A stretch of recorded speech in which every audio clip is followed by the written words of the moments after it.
സാംസ്കാരിക സദസ്സ് ഉദ്ഘാടനം ചെയ്യുന്നത് ബഹുമാനപ്പെട്ട ADGP ശ്രീജിത്ത് IPS.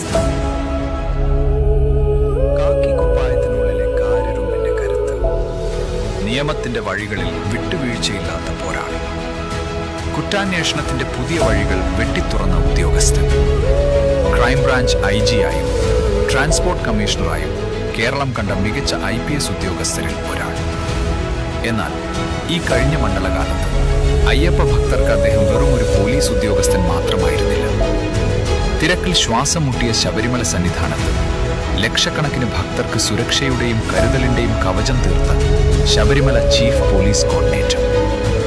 രാപകലില്ലാതെ ഉറക്കമില്ലാതെ ഓരോ അയ്യപ്പനും ദർശനം ലഭിക്കുന്നുണ്ടെന്ന് ഉറപ്പുവരുത്തിയ അയ്യപ്പന്റെ സ്വന്തം കാവൽക്കാരൻ.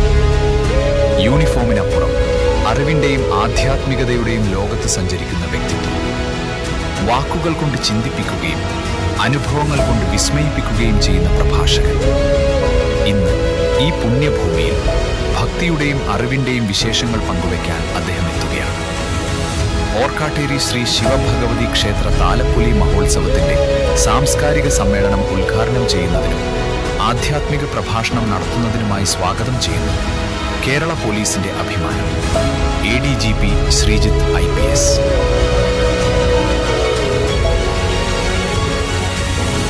ഇന്നത്തെ സാംസ്കാരിക സദസ്സ് ഉദ്ഘാടനം ചെയ്യുന്നതിനായി ADGP ശ്രീജിത്ത് IPS സാറിനെ ബഹുമാനപൂർവ്വം ക്ഷണിക്കുന്നു.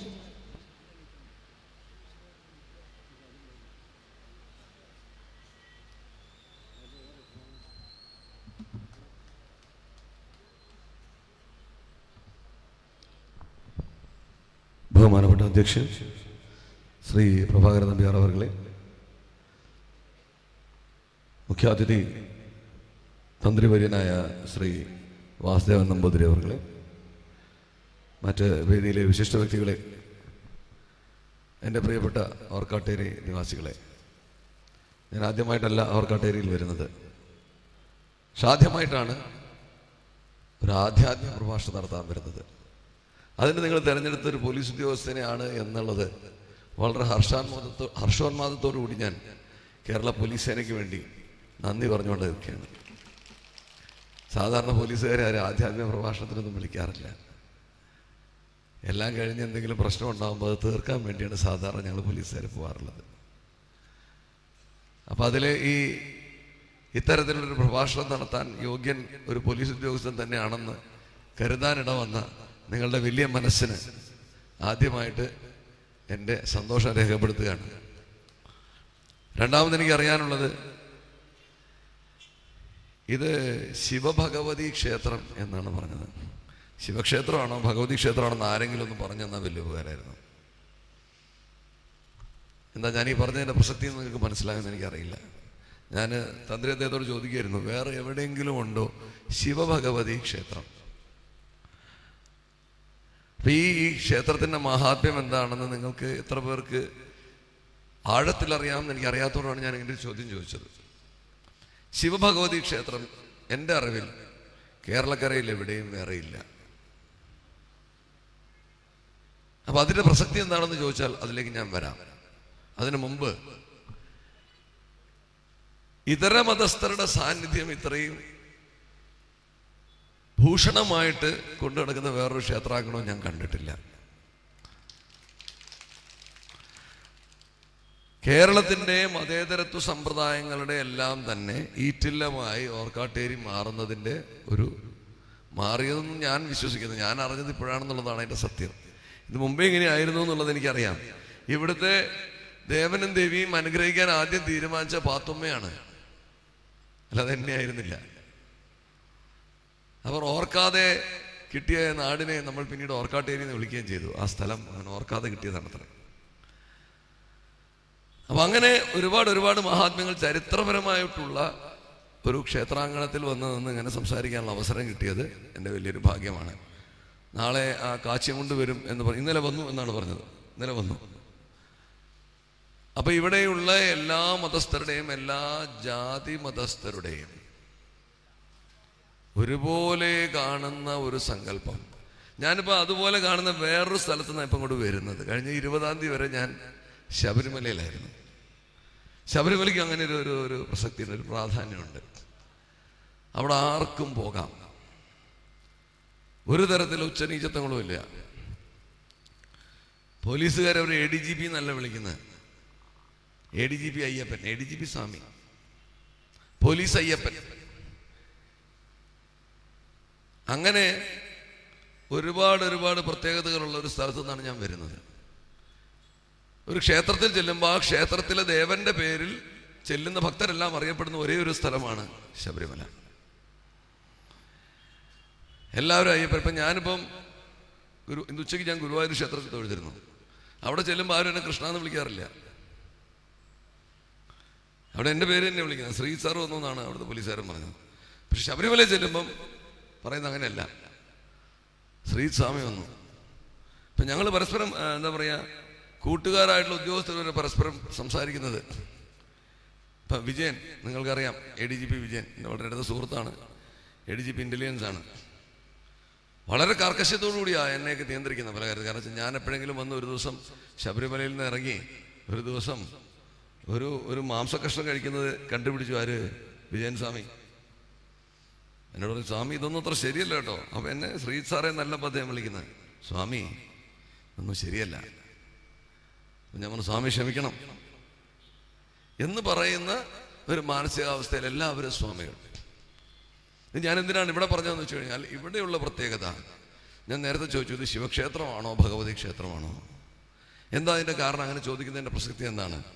ശിവക്ഷേത്രത്തിൻ്റെ ഉപചാര രീതികൾ, ആചാരക്രമങ്ങളെല്ലാം വേറെ, ഭഗവതി ക്ഷേത്രത്തിൻ്റെ വേറെ.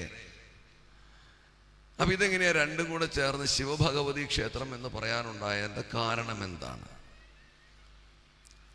ഞാനിവിടെ 2 ക്ഷേത്രങ്ങളിലും വന്ന് തൊഴുതിട്ടാണ് ഇങ്ങോട്ട് വന്നത്. ഈ 2 ക്ഷേത്രങ്ങളിലും വന്ന് തൊഴുതു. ഞാൻ തൊഴുന്നതിന് മുമ്പ് തന്നെ അവിടെ എത്തുന്നതിന് മുന്നേ എൻ്റെ കൂട്ടുകാരൻ മനോജുണ്ട്. മനോജ് കാരണമാണ് ഞാനിവിടെ എത്തിപ്പെട്ടത്. പിന്നെ നമ്മുടെ രവീന്ദ്രൻ അദ്ദേഹം എന്നോട് പറയുകയുണ്ടായി. അപ്പോൾ അങ്ങനെ ഞാനിവിടെ എത്തിപ്പെട്ട അദ്ദേഹത്തോട് ഞാൻ പറഞ്ഞു, ഇവിടെ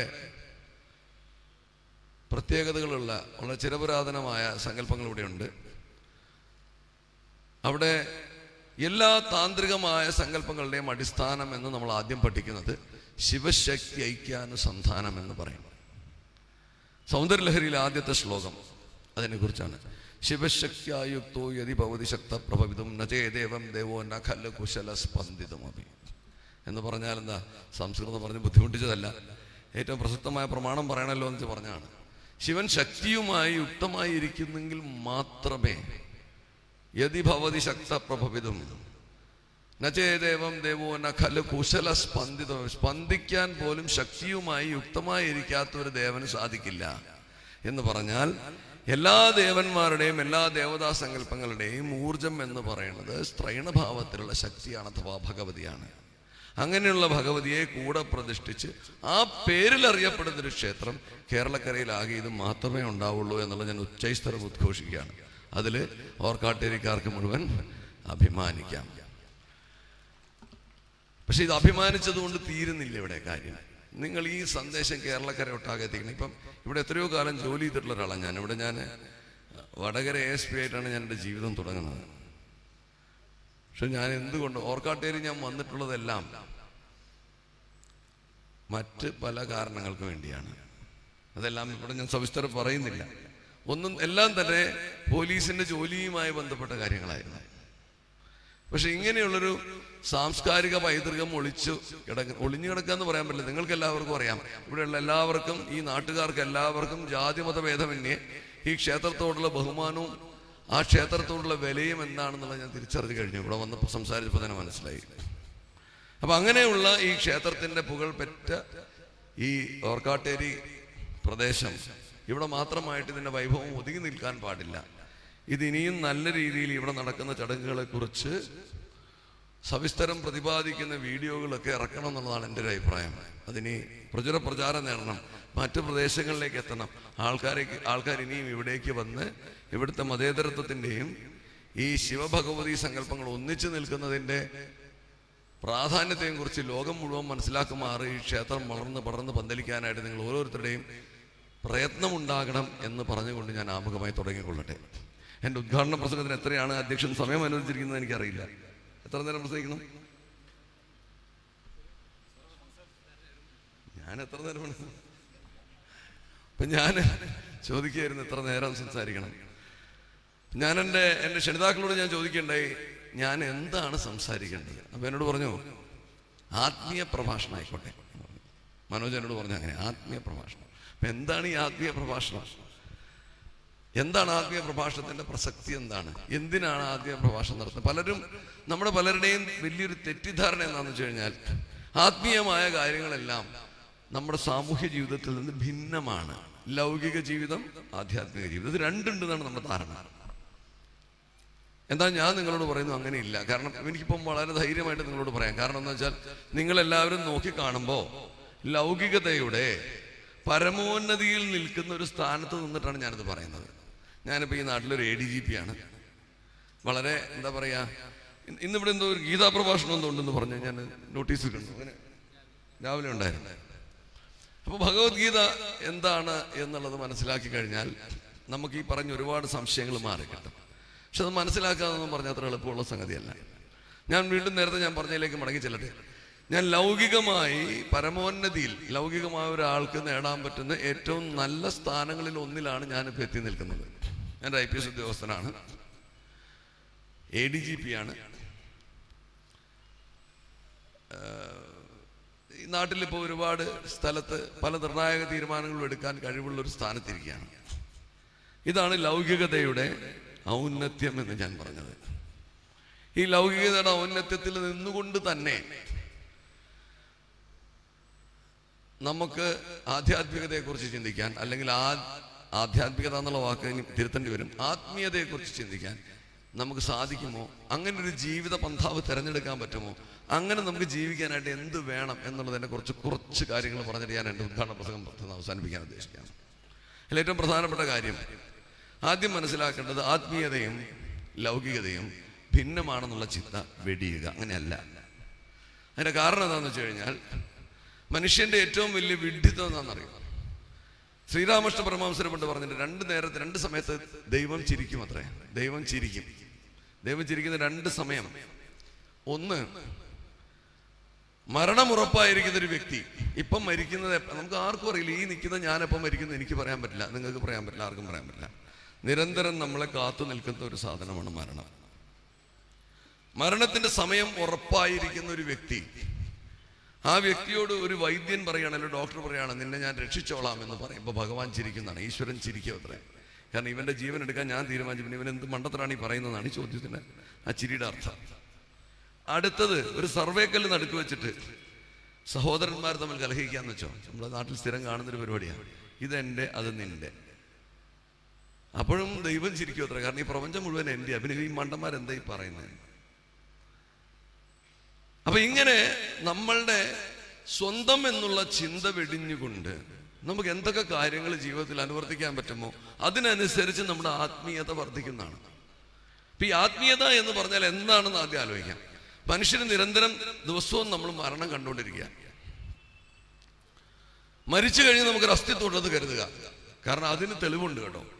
ഇപ്പൊ ഞാൻ ഈ പറയുന്നത് മുഴുവൻ നിങ്ങൾ പരിശോധിച്ച് കഴിഞ്ഞാൽ നിങ്ങൾക്ക് മനസ്സിലാവും ഇതിനൊക്കെ തെളിവുകളുണ്ട്. എന്താണ് തെളിവെന്ന് പറയാം. നമ്മൾ ഫിസിക്സിൽ നമ്മൾ പഠിക്കുന്നുണ്ട്, energy is neither created not destroyed.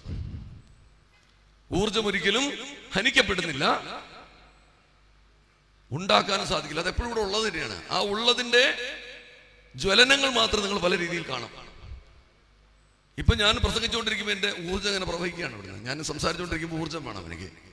ഈ ഊർജ്ജമുള്ള ഞാൻ ഈ ഊർജ്ജം ഉണ്ടാക്കാനും സാധിക്കില്ല, നശിപ്പിക്കാനും സാധിക്കില്ലെങ്കിൽ ഞാൻ മരിച്ചു കഴിയുമ്പോൾ പിന്നെ ഈ ഊർജ്ജം എവിടെ പോകുന്നു? ഇപ്പം ഞാൻ സംസാരിച്ചുകൊണ്ടിരുന്ന ഇവിടെ ഞാൻ വീണ് മരിച്ചാൽ നിങ്ങൾക്ക് എന്താ ചെയ്യുക? അയ്യോ നല്ല മനുഷ്യനായി സംസാരിച്ചുകൊണ്ടിരിക്കുമ്പോൾ പെട്ടെന്ന് പോയി. ചില ദുഷ്ടന്മാർ പറയും അയാൾക്ക് അല്ലെങ്കിൽ അങ്ങനെ തന്നെ വേണം, പണ്ടേ ആൾ എന്നെ ഉപദ്രവിച്ചതാ, കിണറാൻ കിട്ടട്ടെ എന്ന് പറയുന്നവരും ഉണ്ടാകാം. പക്ഷെ എന്ത് തന്നെയാണെങ്കിൽ ഫലത്തിലെന്തായി? ഞാൻ ജഡമായി.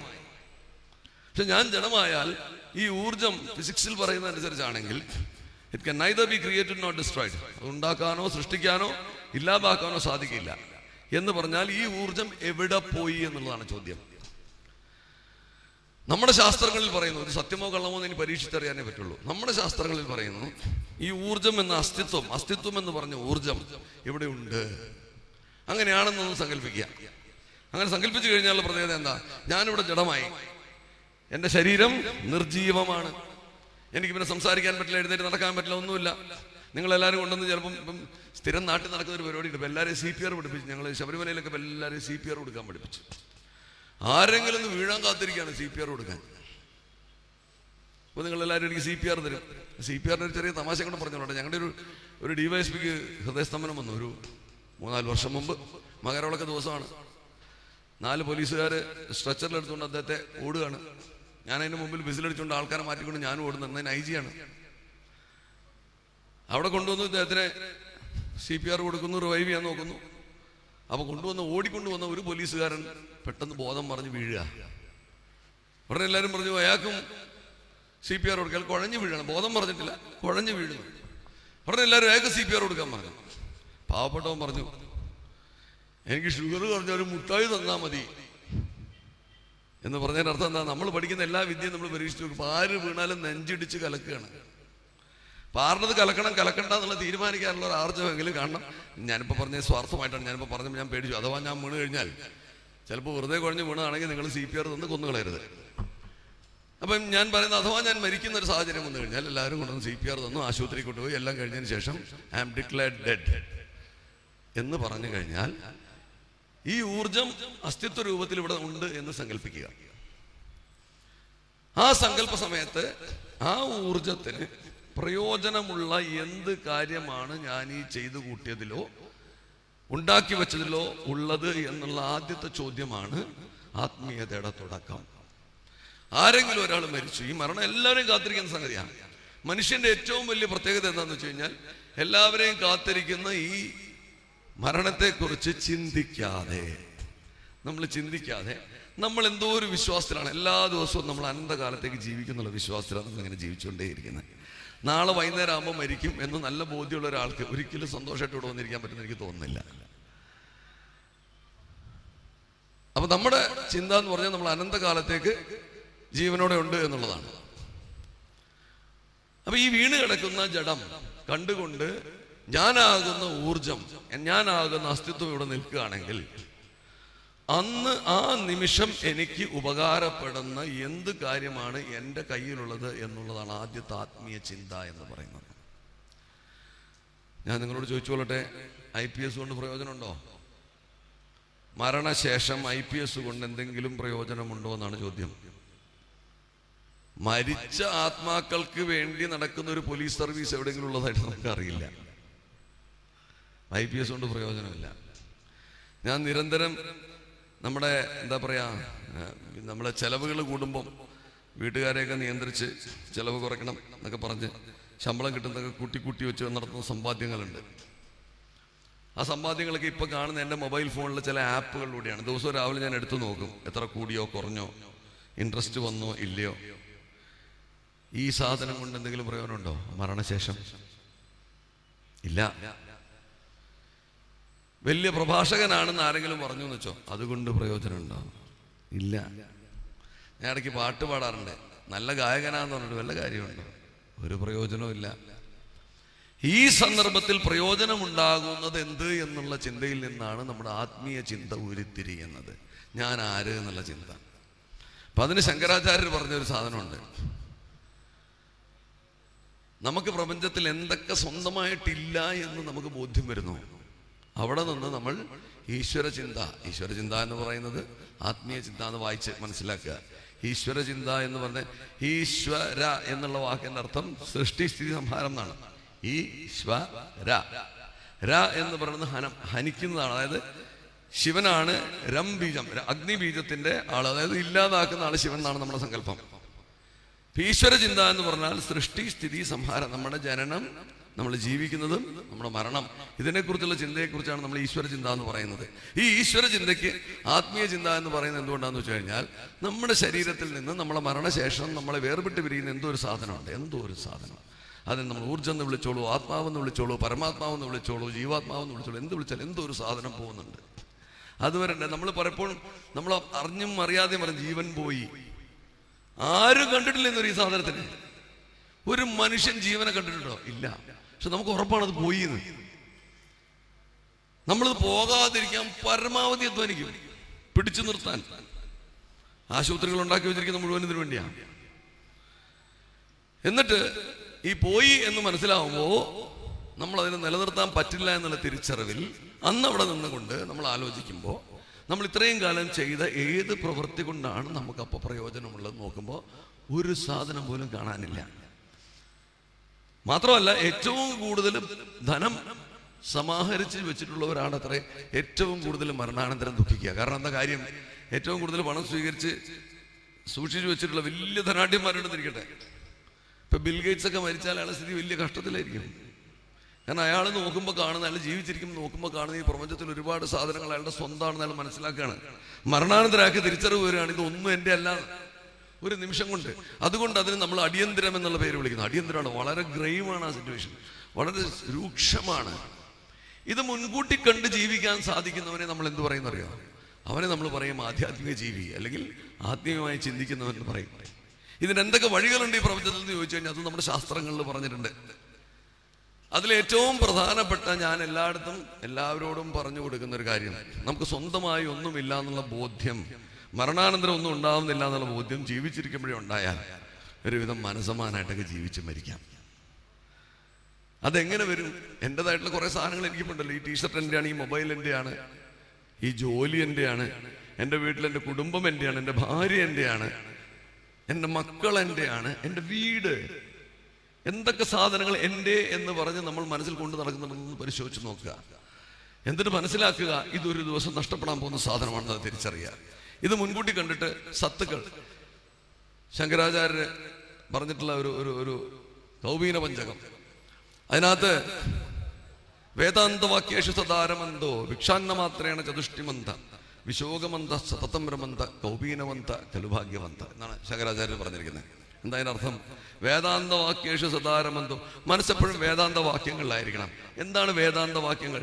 വേദാന്ത വാക്യങ്ങൾ എന്ന് പറഞ്ഞാൽ ഞാൻ എന്താ, ഈ ബ്രഹ്മം സത്യം ജഗൻ മിഥ്യ, വളരെ സിമ്പിളായിട്ട് പറഞ്ഞാൽ ഈ പ്രപഞ്ചത്തിൽ ആകെ സത്യമായിട്ടുള്ളത് ഈശ്വര സത്ത മാത്രമേ ഉള്ളൂ, ബാക്കിയുള്ളതെല്ലാം മിഥ്യയാണ്. മിഥ്യ എന്ന് പറഞ്ഞാൽ ഇന്ന് കാണും നാളെ കാണില്ല. പണ്ട് നമ്മൾ ഒരുപാട് രാജവംശങ്ങളെ കുറിച്ചൊക്കെ നമ്മൾ പഠിച്ചിട്ടുണ്ട്. മുഗളന്മാരുടെ ഇന്നത്തെ പിന്തുടർച്ചക്കാരനെ അന്വേഷിച്ചപ്പോൾ അയാള് ഡൽഹിയിൽ ഒരു തല ബുള്ളറ്റും ഓട്ടോറിക്ഷയുടെ പുറഭാഗമുള്ളൊരു വണ്ടിയുണ്ട് ഡൽഹിയിൽ, ഫട്ഫട്ടി എന്നാണ് അതിൻ്റെ പേര്. ഇന്നത്തെ മുഗൾ രാജവംശത്തിന്റെ സുൽത്താൻ കേവലം 300 വർഷം കഴിഞ്ഞപ്പോൾ അയാൾ ഫട്ഫട്ടി ഓടിച്ച് നടക്കുക. 300 വർഷം പോലും കഴിഞ്ഞിട്ടില്ല. 1700-കളിൽ വരെ 800-കളിൽ വരെ മുഗൾ രാജവംശം ഇവിടെ നിലനിന്നിരുന്നു. ബഹദൂർ ഷാ സഫർ അദ്ദേഹത്തിന്റെ പിന്തുടർച്ചക്കാരനായിട്ട് ഇന്ന് മുഗൾ രാജവംശം നിലനിന്നിരുന്നെങ്കിൽ മുഗൾ ചക്രവർത്തി ആയിരിക്കേണ്ട ആളിന്ന് ഫട്ഫട്ടി ഓടിച്ച് നടക്കുകയാണ്. ഇത് തന്നെയായിരിക്കും നമ്മളുടെ ജീവിതത്തിൽ നമ്മൾ ചുറ്റും നോക്കിയാൽ നമ്മൾ കാണും. നമ്മൾ വലിയ മഹാരഥന്മാര് മഹാധനാഢ്യന്മാരെന്ന് പണ്ട് പല ആൾക്കാരും പിച്ചെടുത്ത് ജീവിക്കേണ്ടി വരുന്ന സാഹചര്യം ജീവിതത്തിൽ ഉണ്ടാവാൻ അധികം സമയം വേണ്ട. അതുകൊണ്ടാണ് ജഗൻ മിഥ്യ എന്ന് പറയുന്നത്.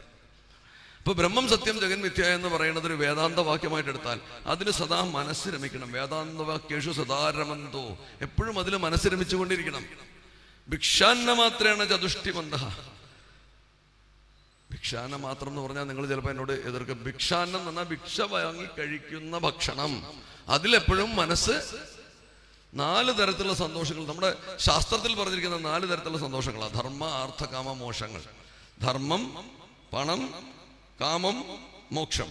ഈ 4 സാധനങ്ങൾ, ധർമാർത്ഥ കാമ മോക്ഷങ്ങൾ, ഈ 4 സന്തോഷങ്ങളും ഭിക്ഷാന്നം കൊണ്ട് കിട്ടണം എന്നാ പറയുന്നത്. അപ്പൊ നിങ്ങൾ എന്നോട് എന്ത് പറയും? സാറേ, ഞാൻ ഭിക്ഷ എടുത്തിട്ടൊന്നുമല്ല ജീവിക്കും, ഞാൻ അധ്വാനിച്ച് ജീവിക്കുന്ന ഒരാളാണ്. പക്ഷെ നോക്കൂ, അധ്വാനിച്ച് ജീവിക്കുന്ന ഒരാളുടെ ഹൃദയം ഒന്ന് നിന്ന് പോയാൽ 1,11,111 തവണ മിടിക്കുന്ന ഹൃദയമാണ് നമ്മുടെ ഒരു ദിവസം. ഇതിങ്ങനെ നിരന്തരം പിടിച്ചോണ്ടിരിക്കുക. നമ്മൾ അന്വേഷിക്കുന്ന പോലെ ഇതിനെന്തെങ്കിലും ആവശ്യമുണ്ടോ, ഇതിനെന്തെങ്കിലും ബുദ്ധിമുട്ടുണ്ടോ, ഒരു 2 മിനിറ്റ് ഞാൻ റെസ്റ്റ് എടുക്കട്ടെ എന്ന് ഹൃദയം വിചാരിച്ചാത്ത സ്ഥിതി നിങ്ങളൊന്ന് ആലോചിച്ചു നോക്കുന്നതാണ്. ഞാൻ നിരന്തരം പണിയെടുത്തോണ്ടിരിക്കുകയല്ലേ, നിങ്ങൾ എല്ലാവരും ഉറങ്ങുന്നുണ്ടല്ലോ, ഞാനും ഒന്ന് ഉറങ്ങട്ടെ എന്ന് ഹൃദയം വിചാരിക്കുന്ന ഒരു നിമിഷം മതി നമ്മൾ മരണത്തെ പുൽകാൻ. അപ്പൊ അങ്ങനെ ഹൃദയത്തിന്റെ ഭിക്ഷ വാങ്ങിയിട്ടാണ് നമ്മൾ ജീവിക്കുന്നത്. ഈ ചെവിക്കകത്ത് 3 എല്ലിട് ഇത്ര, 2 കിടന്നും 1 എഴുന്നേറ്റ് നിൽക്കും. ആ 2 എന്താ കോക്ലിയ എന്നെന്തോ അതിന്റെ പേര്, കോക്ലിയർ മെമ്പറിനകത്തുള്ള 3 എണ്ണം, അതിന് പേര് ഞാൻ മറന്നുപോയി, ഇപ്പോൾ വായിൽ വരുന്നില്ല. അതിൽ 2 എണ്ണം കിടക്കുക, 1 എണ്ണം എഴുന്നേറ്റ് നിൽക്കണം. അപ്പോഴേ നമുക്ക് ബാലൻസ് ഉണ്ടാവുള്ളൂ. 2 എണ്ണം എഴുന്നേറ്റ് ഒന്ന് കിടക്കുകയും ചെയ്ത് കഴിഞ്ഞാൽ മറിഞ്ഞു വീഴും മനുഷ്യനും. അതാണ് വേർട്ടിഗോ എന്ന് പറഞ്ഞ അസുഖം. ഇങ്ങനെ ശരീരത്തിനകത്തും പുറത്തുമുള്ള എത്ര ഫാക്ടേഴ്സിന്റെ ദൈന്യത കൊണ്ടാണ്, ദീനത കൊണ്ടാണ്, അവരുടെ കാരുണ്യം കൊണ്ടാണ് നമ്മുടെ ഈ ഭൂമി സൂര്യന് ചുറ്റും തിരിയുന്നതിന് ഒരു സ്പീഡ് ഉണ്ട്. ഇത്ര ശരാശരി 18 km/s. ചില സ്ഥലത്ത് അത് 20 km/s ആവും, ചിലപ്പോൾ അത് 16 ആവും, 17 ആവും. അത് 21 ആയാൽ ഈ ഭൂമിയിൽ ജീവജാലങ്ങളൊന്നും ഉണ്ടാവില്ല. അപ്പൊ കൃത്യമായിട്ട് എത്ര കാലം ഇതിങ്ങനെ കറങ്ങിക്കൊണ്ടിരിക്കുന്നത് അറിയോ ഈ ഓർബിറ്റിൽ? എങ്ങനെ ഇതിന്റെ സ്പീഡൊന്ന് വേരി ചെയ്താൽ, പണ്ട് കാലത്ത് 662 കോടി വർഷങ്ങൾക്ക് മുമ്പ് ഒരു ഉൽക്ക വന്ന് ഭൂമിയിൽ വീണത്രേ. 20 കിലോമീറ്റർ നീളവും വീതിയുമുള്ള ഒരു ഉൽക്ക. അന്ന് ഡൈനോസറുകൾ ഇല്ലാതായി. ഭൂമി മുഴുവൻ അന്ന് വരെ 30% ഓക്സിജൻ ഉണ്ടായിരുന്ന അന്തരീക്ഷത്തിൽ നിന്നാണ് അന്ന് വരെ. അത് വീണതോടുകൂടി അത് 23% കുറഞ്ഞു. കാരണം എന്താണെന്ന് വെച്ചാൽ ആ ഒരൊറ്റ ആഘാതം കൊണ്ടുണ്ടായ കൃത്രിമമായ മേഘവിസ്ഫോടനങ്ങളും മേഘങ്ങളും ഉണ്ടായി. മേഘം എന്ന് പറഞ്ഞാൽ നമ്മളിപ്പോൾ കാണുന്ന മേഘമല്ല, ഭൂമിയിൽ നിന്നുള്ള ഈ വീണ് ഉണ്ടായ സാധനങ്ങളെല്ലാം കൂടി പരസ്പരം ചേർന്നും വിഘടിച്ചുമുണ്ടായ കൃത്രിമമായ മേഘങ്ങളുണ്ടായ മേഘങ്ങളുടെ അടിയിൽ കൊടുക്കാലത്തേക്ക് കൊടും ശൈത്യം, ജീവജാലങ്ങളെല്ലാം നശിച്ചു, പക്ഷികൾ മാത്രം നിലനിന്നു. ആ പക്ഷികളിൽ നിന്ന് എവല്യൂഷനിലാണ് പിന്നീട് മനുഷ്യനിലേക്ക് എത്തിപ്പെട്ടതെന്ന് പറയപ്പെടുന്നു. ഇതൊരു ശാസ്ത്ര സത്യമാണ്. അപ്പൊ അങ്ങനെയാണെങ്കിൽ ഈ 20 കിലോമീറ്റർ നീളമുള്ള ഉൽക്കയ്ക്ക് പകരം ഒരു തേങ്ങ ബഹിരാകാശത്ത് വീണാൽ മതി. ഇപ്പൊ ഒരു തേങ്ങ ബഹിരാകാശത്ത് ഇവിടെ വന്ന് വീണാൽ കോഴിക്കോട്, മലപ്പുറം, കണ്ണൂര്, കാസർഗോഡ്, തൃശ്ശൂര്, ഏകദേശം ഇത്ര ഏരിയ ഭസ്മമായി പോകും. അത്രേ ഒരു തേങ്ങ വീണാൽ മതി. നമ്മൾ തെങ്ങിന്റെ പുറത്ത് വീഴുന്നതല്ല പറഞ്ഞത്, ബഹിരാകാശത്ത് വീഴണം. ഇതാണ് ശങ്കരാചാര്യ പറഞ്ഞുകൊണ്ട് ഉദ്ദേശിച്ചത്. ഇങ്ങനെയുള്ള അനേകായിരം ശക്തികളുടെ കാരുണ്യം കൊണ്ടാണ് നമ്മൾ ഒരു ദിവസം തള്ളി നീക്കുന്നത്. ശരീരത്തിനകത്തുള്ളതും പുറത്തുള്ളതുമായിട്ടുള്ള ഒരു സുനാമി അടിച്ചപ്പോൾ നമ്മൾ കണ്ട് ഒരു കോവിഡിന്റെ ഒരു ഇത്രയുള്ള എന്നെ കാണാൻ കിട്ടിയില്ലെന്ന് വരെ ഒരു അണു വിചാരിച്ചിട്ട് എത്രയോ പേര് നമ്മൾ ഈ പറഞ്ഞ എല്ലാ സാധനവും തീർന്ന് നമ്മൾ അടങ്ങിയിരുന്നു. അതുകൊണ്ട് നമുക്കിത് കിട്ടുന്നത് മുഴുവൻ ഭിക്ഷയാണെന്നുള്ള നല്ല ബോധ്യം നമുക്ക് വേണം. അതുകൊണ്ട് എന്താണ്, സത്തുക്കൾ പലരും ഭിക്ഷ എടുത്ത് മാതൃക കാണിച്ചു തന്നിട്ടുണ്ട്. അവർക്ക് വേറെ പണിയില്ലാഞ്ഞിട്ടല്ല. അങ്ങനെ ഭിക്ഷ എടുത്ത് മാതൃക കാണിച്ചു തന്നിട്ടുള്ള ഒരുപാട് സത്തുക്കൾ ഈ ലോകത്ത് ജീവിച്ചിട്ടുണ്ട്. നമ്മുടെ നാട്ടിൽ തന്നെ ഉണ്ട് വളരെ മിടുക്കന്മാരായിട്ടുള്ള ആൾക്കാർ. നമ്മൾ നാറാണത്ത് ഭ്രാന്തൻ, അയാളെ ഭ്രാന്തനാണ് നമ്മൾ വിളിക്കുന്നത്. അയാൾ ചെയ്തിരുന്നൊരു കാര്യം എന്താണെന്നറിയാം? ദിവസവും രാവിലെ എഴുന്നേറ്റ് പോയിട്ട് കല്ലുരുട്ടി കയറ്റും, കല്ല് തള്ളിയിടും. എന്തിനാ ഇത് ചെയ്തതെന്ന് വെച്ച് കഴിഞ്ഞാൽ മനുഷ്യ ജീവിതം ഇതുപോലെയാണ്. നമ്മൾ ഒരുപാട് കാര്യങ്ങൾക്ക് വേണ്ടി ദിവസവും പ്രയത്നിച്ചിട്ട് മരണം എന്ന് പറയുന്ന ഒരു നിമിഷത്തിൽ ഈ കല്ലുരുണ്ട് വീഴുന്നത് പോലെ ഒരൊറ്റ സെക്കൻഡിലൂടെ എല്ലാം തീർന്നു കിട്ടുകയാണ്. ഇത് നോക്കി നിന്നാൾ ചിരിക്കുകയാണ്. എന്താ ചിരിക്കുന്നതിൻ്റെ അർത്ഥം? മനുഷ്യന്മാർ എത്ര വലിയ മണ്ടന്മാരാണ് എന്ന് മനുഷ്യരെ ബോധ്യപ്പെടുത്താൻ വേണ്ടി മാതൃകയായിട്ട് ചിരിച്ചുകൊണ്ടിരുന്ന ഒരാളാണ്. അദ്ദേഹത്തിൻ്റെ ഒരു ശീലം ഉണ്ടായിരുന്നു. അദ്ദേഹത്തെ കുറിച്ച് രസകരമായ കഥയും കൊണ്ട് ആ കഥയും കൂടെ പറഞ്ഞിട്ട് ഞാൻ അടുത്തേക്ക് പോകാം. അദ്ദേഹത്തിൻ്റെ കഥ എന്തായിരുന്നു വെച്ച് കഴിഞ്ഞാൽ, ഇത് കഴിഞ്ഞ് കല്ലുരുട്ടി കഴിഞ്ഞാൽ ഉച്ചയ്ക്ക് ശേഷം അയാൾ ഭിക്ഷ എടുക്കാൻ പോകും.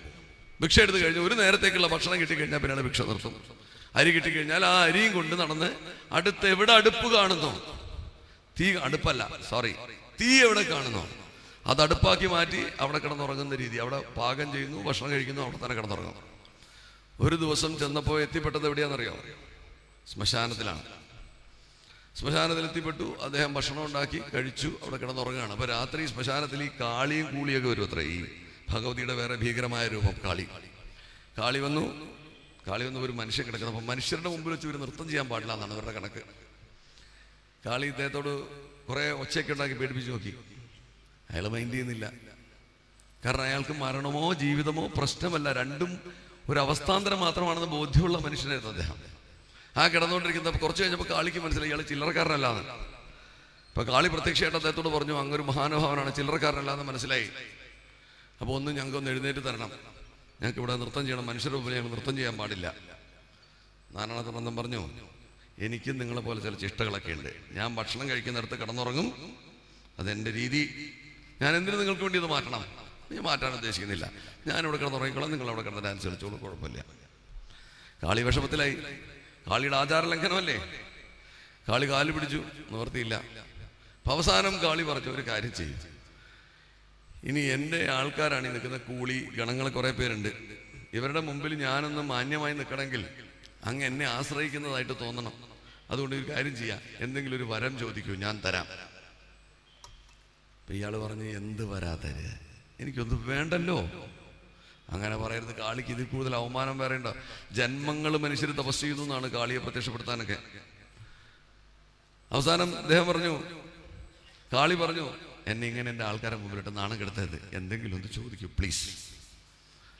അപ്പം നാരായണത്തുറന്ന് പറഞ്ഞൊരു കാര്യം ചെയ്യും, ഞാൻ എന്നാ മരിക്കുക എന്നൊന്ന് കണക്കുട്ടി പറ. അപ്പൊ കാളി പറഞ്ഞു, ഇത്ര ദിവസം, ഇത്ര മാസം, ഇത്ര ദിവസം, ഇത്ര നാഴിക, ഇത്ര വിനാഴിക കഴിയുമ്പോൾ നിങ്ങൾ മരിക്കും. അപ്പൊ നാരായണത്തുറന്ന് പറഞ്ഞത്, ഒരു കാര്യം ചെയ്യും, ഒന്നുകിൽ ഒരു ദിവസം നേരത്തെ കൊല്ലുന്നെ, അല്ലെങ്കിൽ ഒരു ദിവസം കഴിഞ്ഞിട്ടാവട്ടെ. കാളി പറഞ്ഞു, അത് എൻ്റെ കയ്യിലല്ല, അത് നിങ്ങളുടെ കയ്യിലിരിപ്പ് പോലെ ഇരിക്കും. നാരായണത്തുറന്ന് വെറുപ്പിക്കേണ്ടെന്ന് പോയവിടുന്ന്.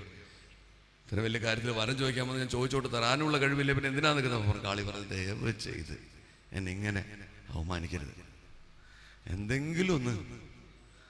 എന്തുകൊണ്ടാണ്? അപ്പം ചോദിച്ചപ്പോൾ പറഞ്ഞു, ഞാൻ രാജ്യം തരാം, ഭാര്യമാരെ തരാം, പദവി തരാം, പണം തരാം, സ്വർണം തരാം, എല്ലാവരും ബഹുമാനിക്കുന്ന സ്ഥാനങ്ങൾ തരാം. നാരായണത്തുറന്ന് ചോദിച്ചു, ഇതെന്തെങ്കിലും കിട്ടിയതുകൊണ്ട് ഈ ദിവസം മാറി കിട്ടുമോ? ഇല്ല. പിന്നെന്ത് കാര്യം? ഇതും ലോകത്തിനുള്ളൊരു സന്ദേശമായിരുന്നു. അദ്ദേഹത്തിന്റെ ജീവിതം തന്നെ ഈ പ്രപഞ്ചത്തിനുള്ള സന്ദേശമാണ്, മനുഷ്യർക്കുള്ള സന്ദേശമാണ്.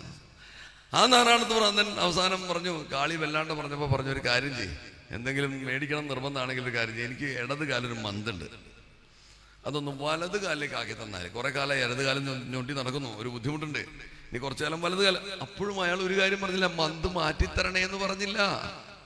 എന്തുകൊണ്ടാണ്? നമ്മുടെ കർമ്മം നമ്മൾ അനുഭവിക്കണം എന്നുള്ള പ്രപഞ്ച സത്യത്തെ അദ്ദേഹം ഉദാഹരിക്കുകയായിരുന്നു അദ്ദേഹത്തിന്റെ ജീവിതത്തിലൂടെ. എന്നിട്ട് പിറ്റേന്ന് തൊട്ട് നാരായണതുറന്നനെ കണ്ടവരെല്ലാവരും തന്നെ വലത് കാലിലാണ് അദ്ദേഹത്തിന്റെ മന്ത് കണ്ടത്. എന്ന് പറഞ്ഞാൽ അത്ര നിരർത്ഥകമാണ് ജീവിതം, ജീവിതത്തിൽ ഒന്നും നേടാനുള്ള എന്നുള്ള ബോധ്യം. എന്ന് വെച്ച് ഒന്നും ചെയ്യാതിരിക്കണം എന്നല്ല കേട്ടോ അതിനർത്ഥം. ഭിക്ഷാന്ന മാത്രേണ ചതുഷ്ടിമന്ത, ഭിക്ഷാന്നം കൊണ്ട് 4 തരത്തിലുള്ള സന്തോഷങ്ങളും നേടണം. അടുത്തതാണ് അതിൽ രസം, വിശോകമന്ത, ശോകം ഉണ്ടാവാൻ പാടില്ല, സങ്കടപ്പെടരുത്. എന്താ കാര്യം? സങ്കടം എന്ന് പറഞ്ഞാൽ എന്താ? ഈ പ്രപഞ്ചത്തിൽ ഞാൻ അനുഭവിക്കാൻ പോകുന്ന കാര്യം, അല്ലെങ്കിൽ അനുഭവിച്ചു കൊണ്ടിരിക്കുന്ന കാര്യം എനിക്ക് അർഹതപ്പെട്ടതല്ല, ഞാൻ ഇതിനേക്കാളും വിളിക്കുക. എന്താണ് നമ്മൾ നിരന്തരം ദൈവത്തോടെ ഇറക്കുന്ന ഒരു ചോദ്യമുണ്ട്, എന്തിന് ദൈവമേ എനിക്ക് ഈ ഗതി വരുത്തി എന്ന് പറഞ്ഞാൽ ഞാൻ ഏതോ വലിയ ഗതിയിൽ ഇരിക്കേണ്ട ഒരുത്തനാണ്. നിന്റെ കയ്യിലിരിപ്പുണ്ടല്ലേ ഞാനിങ്ങനെ ആയതെന്നാണ് ചോദിക്കുന്നത്. ഒരിക്കലും അങ്ങനെ ഒരു ചിന്ത നമുക്ക് പാടില്ല. നമുക്ക് വരുന്നതെല്ലാം പൂർണ്ണമായി സ്വാംശീകരിക്കാനും സ്വീകരിക്കാനുമായിട്ടുള്ള മനസ്സുണ്ടാവണം. ആർത്തർ ആഷെ എന്ന് പറഞ്ഞൊരു ടെന്നീസ് പ്ലെയർ ഉണ്ടായിരുന്നു. 4 തവണ വിംബിൾഡൺ കിരീടമണിഞ്ഞ് ലോകത്തിന്റെ നെറുകയിൽ നിന്ന ഒരാളാണ്. അദ്ദേഹത്തിന് അവസാനം എയ്ഡ്സ് വന്നാണ് അദ്ദേഹം മരിക്കുന്നത്. എയ്ഡ്സ് വരാനുള്ള കാരണം അയാളെ എന്തെങ്കിലും, നമ്മൾ സാധാരണ എയ്ഡ്സ് വരിക എന്ന് പറയുമ്പോൾ നമ്മളെന്താ വിചാരിക്കുക, അയാളുടെ തൃഷ്ണ കൊണ്ട് അയാൾ ഇവിടെ ലൈംഗിക ബന്ധത്തിൽ പോയി എയ്ഡ്സ് ഒന്നും അങ്ങനെ ആയിരുന്നില്ല. ഇദ്ദേഹം വേറൊരാൾക്ക് രക്തദാനം ചെയ്തതിനകത്തു നിന്നാണ് അദ്ദേഹത്തിന് എയ്ഡ്സ് വന്നത്. അദ്ദേഹം മരണശയ്യയിൽ കിടക്കുമ്പോൾ ഒരുപാട് ആൾക്കാർ വന്ന് കണ്ണീർ വാർത്തുകൊണ്ട് അദ്ദേഹത്തോട് പറഞ്ഞു, നോട്ട് ഫോർ യു, അങ്ങേക്കിത് സംഭവിക്കാൻ പാടില്ല. This should have never happen to you, അങ്ങേക്കിത് ഒരിക്കലും സംഭവിക്കാൻ പാടില്ലായിരുന്നു. കാരണം അങ്ങേ പോലൊരു നല്ല മനുഷ്യൻ എന്തുകൊണ്ടാണ് ഇങ്ങനെ സംഭവിച്ചത്? അദ്ദേഹം പറഞ്ഞൊരു മറുപടി ഉണ്ട്. ആ മറുപടി എനിക്കിങ്ങനെ വന്നാൽ പറയാനുള്ള ചങ്കൂറ്റുണ്ടാവുമോ എന്ന് എനിക്കിപ്പോഴും അറിയില്ല. അദ്ദേഹം പറഞ്ഞ മറുപടി, 4 തവണ ഞാൻ ലോകത്തിന്റെ നെറുകയിലെത്തി ആ വിംബിൾഡന്റെ കിരീടം ഉയർത്തി വെച്ചിരുന്നതാണ് എൻ്റെ തലയുടെ മുകളിൽ. അന്ന് ഞാനും ചോദിച്ചില്ല, നിങ്ങളാരും ചോദിച്ചില്ല, വൈ മീ എന്ന് ചോദിച്ചില്ല. അന്ന് ഞാൻ സന്തോഷത്തോടെ ഇത് എടുത്തു. പിന്നെ എന്തിന് ഞാൻ ഇത് വരുമ്പോ ചോദിക്കണം? അതുകൊണ്ട് സങ്കടപ്പെടരുത് ഒരിക്കലും. എനിക്ക് പണ്ട് എൻ്റെ ഒരു അനുഭവം ഞാൻ നിങ്ങളോട് പറയാം. ഞാൻ പണ്ട് തലശ്ശേരിയിൽ ASP ആയിരുന്നപ്പോൾ എന്നെ ബോംബ് എറിഞ്ഞതാ. 14 സർജറിയും കഴിഞ്ഞ് വളരെ സന്തോഷപൂർവ്വമായിട്ട് ഞാനിങ്ങനെ ജീവിക്കുകയായിരുന്നു. അപ്പോഴെൻ്റെ അമ്മയ്ക്ക് തോന്നി, ഈ ബോംബ് ഇനി എൻ്റെ മകന് സംഭവിക്കരുത്. സ്വാഭാവികം, എല്ലാ മാതാക്കൾക്കും ഉണ്ടാവില്ല അങ്ങനെ ഒരു ആഗ്രഹം, ഇങ്ങനൊരു അപകടം ഇനി എൻ്റെ മകനുണ്ടാവരുത്. അപ്പോൾ അന്ന് എന്താ സംഭവം എന്ന് വെച്ച് കഴിഞ്ഞാൽ, ഞാൻ എല്ലാം കൂടെ 5600 രൂപ ശമ്പളം കിട്ടുന്നൊരു കാലമാണ്. നിങ്ങൾ ആലോചിച്ച് നോക്കണം. ഈ 5600 ശമ്പളം കിട്ടുന്ന ആൾക്ക് ഈ ബോംബ് പൊട്ടിക്കഴിഞ്ഞ് ചികിത്സയും കൂടി ആയപ്പോഴത്തേക്ക് ലോസപ്പ് ആകുമ്പോൾ പൈസയും കിട്ടുന്നില്ല. ഇനി അതെല്ലാം ജോയിൻ ചെയ്തിട്ട് വേണം കിട്ടാനുള്ള അവസ്ഥയിൽ ഇരിക്കുമ്പോഴാണ് അമ്മ ഒരു പൂജ ഏർപ്പാട് ചെയ്യുന്നത് എൻ്റെ വീട്ടിൽ. 17,000 ഉറുപ്പ്യ നീ പൂജ കഴിക്കാൻ. അപ്പം ഞാൻ ഇന്നും അതിന് വിളിക്കുന്നത്, ഓമന പേരിട്ട് വിളിക്കുന്നത് ബോംബ് നിവാരണ പൂജ എന്നാണ്. കാരണം വേറെ എനിക്ക് അതിനൊരു ഒരു ലോജിക്ക് മനസ്സിലായില്ല. പക്ഷെ എനിക്ക് അറിഞ്ഞുകൂടാത്ത കാര്യമാണ്, ഞാൻ അഭിപ്രായം പറയാൻ പോയില്ല. പൈസ എവിടുന്ന് ഉണ്ടാക്കുന്ന വെച്ചപ്പോൾ അമ്മ പറഞ്ഞു, അമ്മയുടെ വള ഉരുന്നത് ഇതുകൊണ്ട് വിട്ടിട്ട് കൊണ്ടുവന്നു പറഞ്ഞു. അപ്പോൾ അത്രയും ഗതി കേട്ടില്ല. അപ്പോൾ ഞാൻ കടമൊക്കെ മേടിച്ച് പൈസയൊക്കെ തയ്യാറാക്കി. അപ്പോൾ ആ പൂജ നടന്നു കഴിഞ്ഞ് 1.5 ദിവസം ഉണ്ടായിരുന്നു ആ പൂജ. വളരെ സാത്വികനായിട്ടുള്ള നല്ലൊരു തിരുമേനിയാണ് ചെയ്തുകൊണ്ടിരുന്നത്. അപ്പം അദ്ദേഹം എന്ത് ചെയ്തു എന്ന് വെച്ച് കഴിഞ്ഞാൽ, അവസാനം ഈ ഭഗവതിയെ പ്രത്യക്ഷപ്പെടുത്തുന്ന പോലെ തീപ്പന്തമൊക്കെ കുത്തി നിർത്തി വലിയ രീതിയിൽ അർച്ചനകളെല്ലാം കഴിഞ്ഞിട്ട് എന്നോട് പറഞ്ഞു, അമ്മ വളരെ പ്രസാദിച്ചിരിക്കുകയാണ് ഇപ്പോൾ. സാറ് ഇവിടെ വന്നിരുന്നിട്ട് മനസ്സിലുള്ള ഇംഗിതം മുഴുവൻ പറയണം. ഇനി എങ്ങനെ എന്ത് സംഭവിക്കാൻ പാടില്ല, എന്തിനു വേണ്ടിയാണ് ഈ പൂജ നടത്തുന്നത് ചിലത് പറയണം എന്ന് പറഞ്ഞു. അപ്പോൾ എന്നോട് ഞാൻ അടുത്ത് ചെന്നിരുന്നു. വന്ന് നടക്കാൻ ഇത്തിരി ബുദ്ധിമുട്ടുണ്ട്, ഞൊണ്ടി ചെന്നു. അപ്പം അദ്ദേഹം പറഞ്ഞു, ഇനി ഇങ്ങനെ ഒരു അപകടം എനിക്കുണ്ടാകരുതേ എന്ന് അമ്മയോട് അറിഞ്ഞ് പ്രാർത്ഥിക്കണം, ആത്മാർത്ഥമായി പ്രാർത്ഥിക്കാൻ പറഞ്ഞു. ഞാൻ പറഞ്ഞു ബുദ്ധിമുട്ടാണ്. അപ്പം അദ്ദേഹം എന്നോട് പറഞ്ഞു, സാറ് ഈ സന്ദർഭത്തിൽ ധിക്കാരം പറയുന്നത് ശരിയല്ല സാറേ. ഞാൻ പറഞ്ഞു, തിരുമേനി അങ്ങനെ കരുതരുത്, ധിക്കാരമല്ല.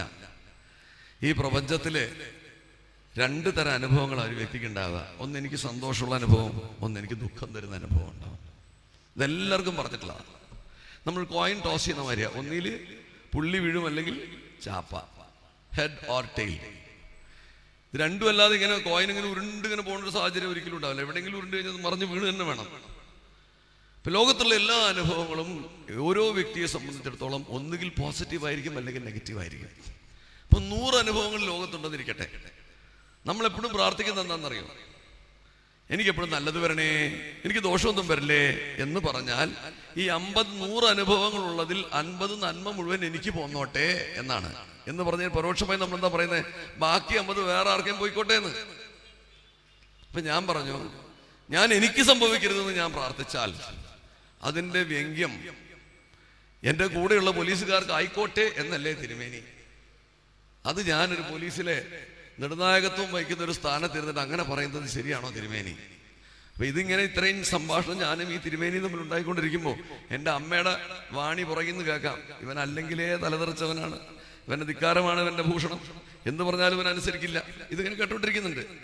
അപ്പൊ അദ്ദേഹം അമ്മയോട് പറഞ്ഞു, അമ്മ മിണ്ടാതിരിക്കും, ഞങ്ങൾ സംസാരിക്കട്ടെ എന്ന് പറഞ്ഞിട്ട് അദ്ദേഹം എന്നോട് പറഞ്ഞു, ശരി, ഇനി അങ്ങേക്ക് സങ്കല്പിക്കാൻ പറ്റുന്ന നല്ലൊരു സങ്കല്പം എന്താണെന്ന് വെച്ചാൽ അതായിക്കോട്ടെ എന്ന് പറഞ്ഞു. അപ്പൊ അന്ന് ഞാൻ പറഞ്ഞു, അന്ന് ഏകദേശം 52,000 പോലീസുകാരുണ്ട്. ഇപ്പൊ 66,000 ഉണ്ട് പോലീസ് സേനയിലെ ആൾക്കാരെ എണ്ണം. ഈ 52,000 പോലീസുകാർക്കും ബോംബ് പൊട്ടല്ലേ, ദോഷമൊന്നും വരല്ലേ എന്ന് ഞാൻ അവിടെ ഇരുന്ന് പ്രാർത്ഥിച്ചു. അപ്പൊ അമ്മ പറഞ്ഞു, വീണ്ടും പറഞ്ഞു, ഈ 17,000 കടമെടുത്തത് ഇവൻ പോലീസുകാർക്ക് മൊത്തം വേണ്ടിയല്ല, അവന് വേണ്ടിയല്ല, അവന്റെ സ്വഭാവം നോക്കിയാൽ നിങ്ങൾ. അത് കഴിഞ്ഞ് ഞാൻ എഴുന്നേറ്റു, പൂജയെല്ലാം കഴിഞ്ഞു. അദ്ദേഹം വരാന്തയിൽ വന്നിരുന്ന് മുറുക്കാണ്. അപ്പൊ എന്നോട് ചോദിച്ചു, അങ്ങ് പറഞ്ഞതൊക്കെ എനിക്ക് മനസ്സിലായി, ഒരു സംശയം അങ്ങോട്ട് ചോദിച്ചോട്ടെ. കേരള പോലീസിൽ 52,000 പേരുടെ കാര്യം അങ്ങ് ഭഗവതിയുടെ മുമ്പിൽ സുരക്ഷിതമാക്കി. അപ്പൊ ഗുജറാത്ത് പോലീസുകാരൊക്കെ ബോംബ് പൊട്ടിച്ചത്തോട്ടെ എന്നാണോ അങ്ങ് ഉദ്ദേശിച്ചത് എന്ന് പറഞ്ഞാൽ അതിന്റെ അർത്ഥം എന്താണെന്നറിയോ? ഈ ചോദ്യത്തിന് വലിയൊരു ആധ്യാത്മിക ഭാവമുണ്ട്. അതെന്താന്ന് വെച്ച് കഴിഞ്ഞാൽ, നമ്മളൊന്നും പ്രാർത്ഥിക്കൊന്നും വേണ്ട, നമ്മൾ ദിവസവും രാവിലെ പോയി ക്ഷേത്രത്തിൽ പോയി ഇരക്കണ്ടാന്ന്. നമ്മൾ ആ മൂർത്തിയുമായിട്ടുള്ള താതാത്മ്യം എന്താണെന്ന് മനസ്സിലാക്കുക.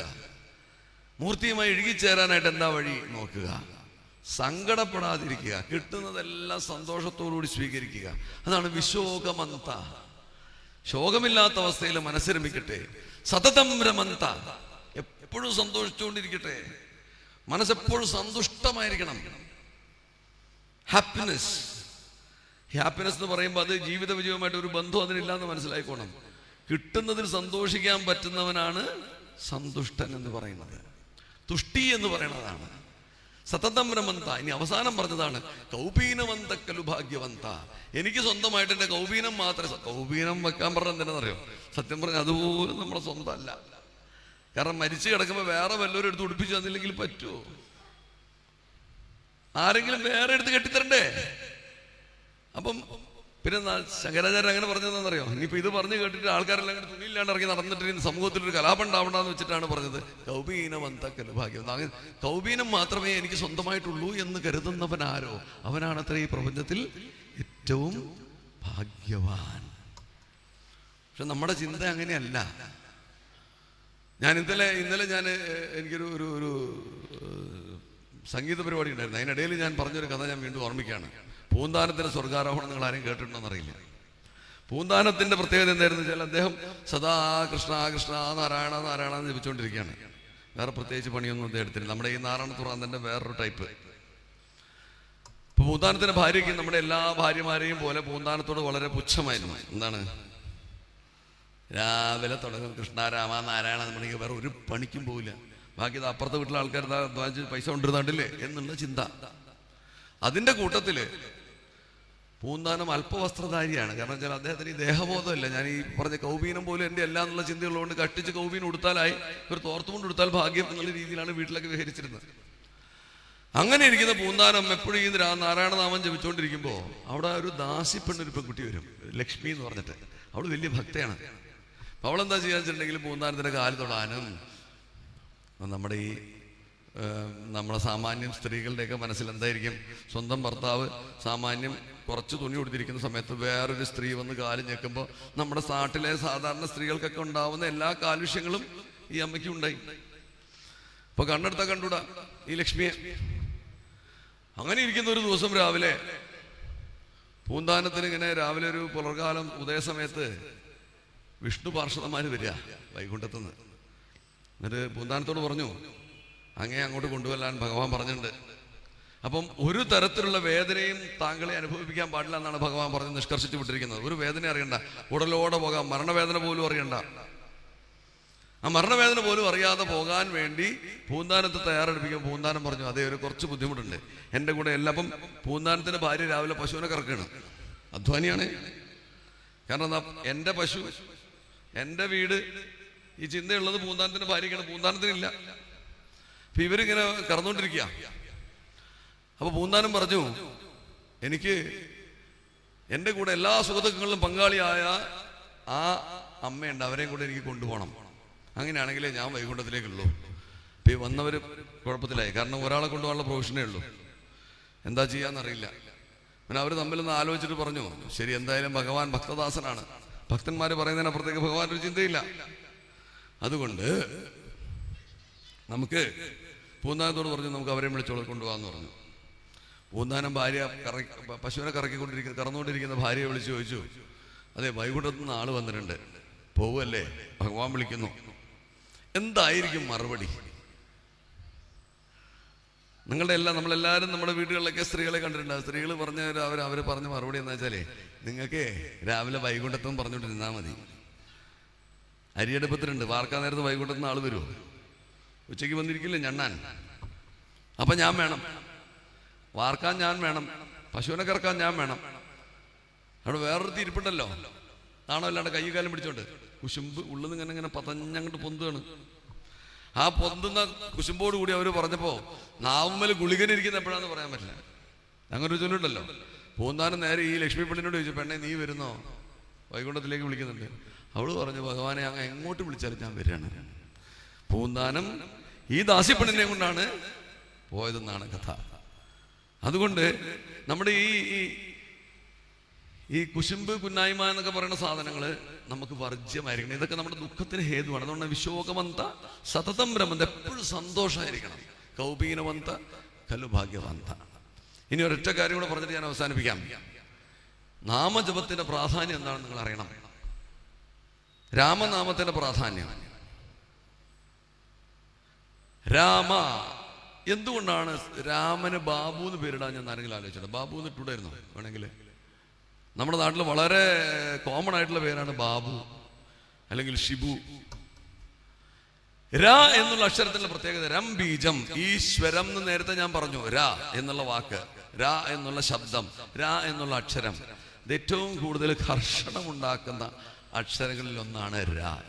ഏറ്റവും പ്രധാനമായിട്ട് ഉണ്ടാക്കുന്ന അക്ഷരം രാ.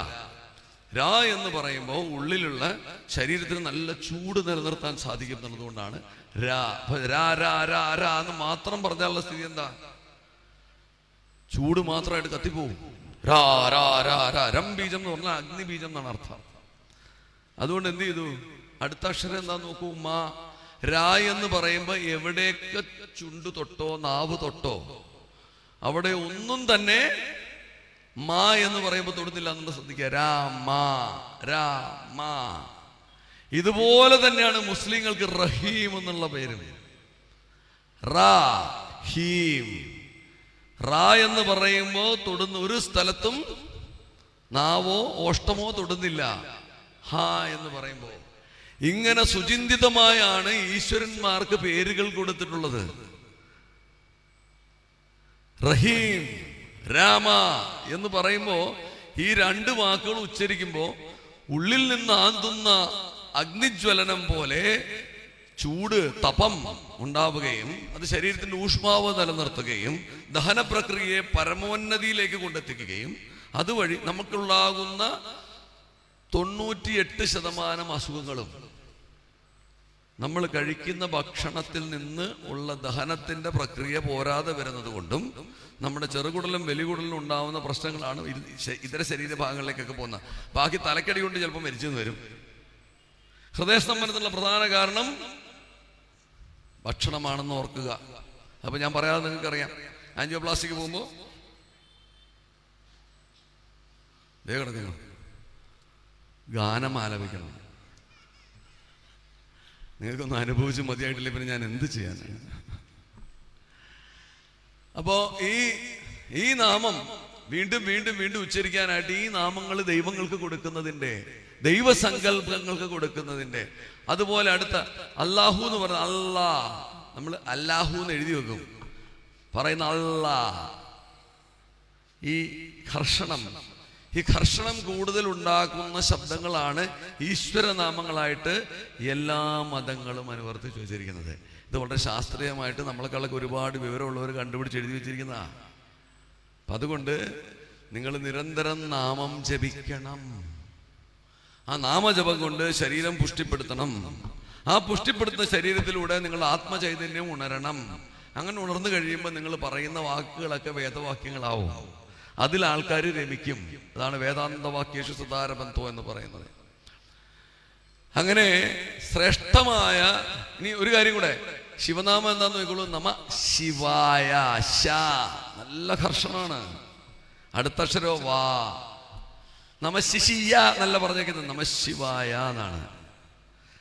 അപ്പം ഈ പറയുന്ന ഓരോ ശബ്ദങ്ങൾക്കും അതിന് വളരെ ശാസ്ത്രീയമായി നമ്മുടെ ശരീരത്തിനെ പുഷ്ടിപ്പെടുത്താനും ശരീരം അനന്തകാലത്തേക്ക് നിലനിർത്താനുമുള്ള ഹേതുവാണ്, കാരണമാണ്. അതുകൊണ്ടാണ് നാമം ജപിക്കണം എന്ന് പറയുന്നത്. അല്ലാണ്ട് പെട്ടെന്ന് ഒരു ദിവസം രാവിലെ ദൈവം വന്ന് പ്രത്യക്ഷപ്പെട്ടിട്ട് നമുക്ക് എന്തെങ്കിലും തരാൻ വേണ്ടിയല്ല. അത് അതിന്റെ പ്രക്രിയയിൽ ചിലപ്പോൾ നടന്നെന്ന് വരാം, അത് വേറെ വിഷയം. പക്ഷെ പ്രാഥമികമായി നമ്മളോട് ഈശ്വരനാമം ജപിക്കണം എന്ന് പറയുന്നതിൻ്റെ ഉദ്ദേശം ഇതെല്ലാമാണ്. ഞാൻ ഇത്രയും പറഞ്ഞുകൊണ്ട് എൻ്റെ ആധ്യാത്മിക പ്രഭാഷണം ഇവിടെ അവസാനിപ്പിക്കാമെന്ന് കരുതുകയാണ്. കാരണം വെച്ചാൽ ഇനിയും പറഞ്ഞുകൊണ്ട് പോയി ഇനിയിപ്പോൾ ഒരു 5 ദിവസം പറഞ്ഞാലും തീരാത്തത്ര കഥകളുണ്ട് നമുക്ക്.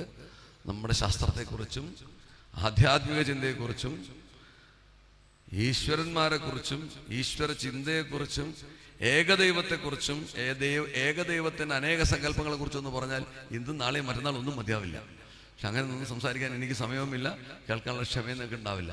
ഒറ്റ കാര്യം ഓർക്കുക, ഒരിക്കലും സങ്കടപ്പെടാതിരിക്കുക.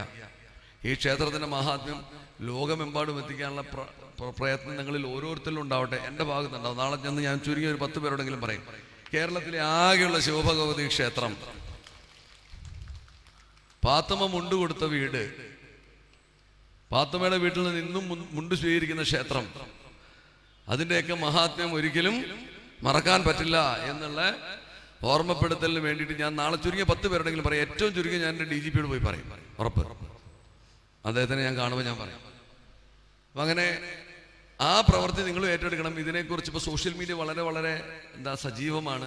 അവിടെ നമ്മൾ ഞാൻ നിന്നെ പ്രേമിക്കുന്ന മാൻകിടാവേ എന്നുള്ള പാട്ടെടുത്തതിന് പകരം ഇതൊക്കെ ചെയ്യുക. ഇങ്ങനെയുള്ള കാര്യങ്ങളെ, ഈ സാംസ്കാരിക പൈതൃകത്തെക്കുറിച്ച് നാട്ടുകാർ അറിയട്ടെ, ഈ നാടിൻ്റെ മഹാത്മ്യത്തെക്കുറിച്ച് അറിയട്ടെ. ഓർക്കാട്ടേരി എന്ന് പറയുന്ന ഈ നാട്, ഓർക്കാട്ടേരി ചന്ത എന്ന് പറയുന്ന ആ ചന്തയും ഈ ക്ഷേത്രവും നമ്മൾ ബന്ധം പറയാതെയാണ് ആൾക്കാർ പറഞ്ഞുകൊണ്ടിരിക്കുന്നത്. എന്തൊരു ലജ്ജാകരമായ അവസ്ഥയാണ് നിങ്ങൾ ആലോചിച്ച് നോക്കുക. അപ്പം അങ്ങനെയുള്ള അവസ്ഥയിൽ നിന്ന് മാറി ചിന്തിക്കാനായിട്ട് ഈ ലോകത്തിന് വഴികാട്ടികളായിട്ട് ഓർക്കാട്ടേരിയിലുള്ള സജ്ജനങ്ങളെല്ലാം മാറട്ടെ എന്ന് ആശംസിച്ചുകൊണ്ട് ഞാൻ എൻ്റെ വാക്കുകൾ ഉപസംഹരിക്കുന്നു. നിങ്ങൾക്ക് നന്ദി, നമസ്കാരം. ആ പാട്ട് പാടുന്നു. എന്ത് പാട്ടാണ് പാടുന്നതെന്ന് എനിക്കൊരു ധാരണയില്ല.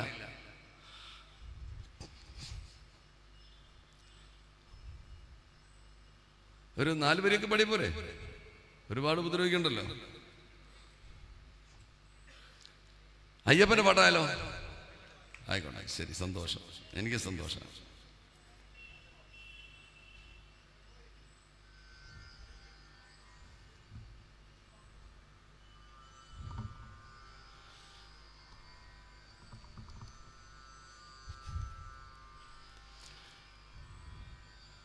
ശ്രീ ശബരീശ ദീനദയാലമേ മലവാഴും ശ്രീകണ്ഠ ശരണം ശരണം നിൻ പദകമലം പുലിവാഹനനാമയ്യപ്പ. ശ്രീ ശബരീശ ദീനദയാലമേ മലവാഴും ശ്രീകണ്ഠ ശരണം ശരണം നിൻ പദകമലം പുലിവാഹനനാം അയ്യപ്പ. കാടും മേടും കാട്ടാറുകളും കാനന ജീവികളും നീയേ, അഖിലം നീയേ ഭക്തജനപ്രിയം, അഖിലം നീയേ ഭക്തജനപ്രിയം ശ്രീ ശബരീശ്വരനയ്യപ്പ. ശ്രീ ശബരീശ ദീനദയാല പേമലവാഴും ശ്രീകണ്ഠ ശരണം ശരണം നിൻ പദകമലം